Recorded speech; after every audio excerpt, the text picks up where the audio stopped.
Hi అండి. ఈరోజైతే నేను నిమ్మకాయతో గోరింటాకు చూపిస్తానండి. చాలా సింపుల్‌గా అయిపోతుందండి. చాలా నీట్‌గా అయితే చాలా బాగా అయితే పండుతుందండి. ఎక్కడికైనా పెళ్ళిళ్ళకి, ఫంక్షన్‌కి వెళ్ళేటప్పుడైతే హడావిడి అయిపోయి మనమైతే గోరింటాకు గానీ, కోన్ గానీ పెట్టుకోవడానికి కూడా టైం ఉండదు కదండీ! అలాంటప్పుడు ఇలా చేయండి. చూడడానికైతే చాలా నిండుగా ఉంటుందండి అరిచెయ్యి అనేది. నేనైతే ఇక్కడ అరిచేతిలో చిన్న డిజైన్ అయితే వేసుకున్నానండి వీడియో చూపించడం కోసం. ఒక నిమ్మకాయ అరచెక్కలో కొద్దిగా కుంకుమ వేసుకొని కలుపుకోవాలండి. అంతే, చాలా సింపుల్ అండి.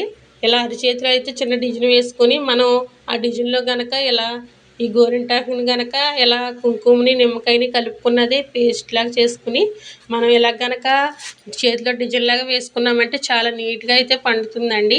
నేను ఇక్కడైతే చిన్న డిజైన్ అయితే వేసుకుని చేతులకు కూడా గీతలైతే పెట్టేసుకుంటున్నానండి. చూడండి, ఇది ఒక 5 నిమిషాల్లో ఆరిపోతుందండి. అలాగే మనకి చాలా చూడడానికి కూడా చాలా బాగా పండుతుంది. ఒక్కరోజే ఉంటుంది గానీ వీడియో గనుక నచ్చితే లైక్ చేయండి. మన ఛానల్ అయితే సబ్స్క్రైబ్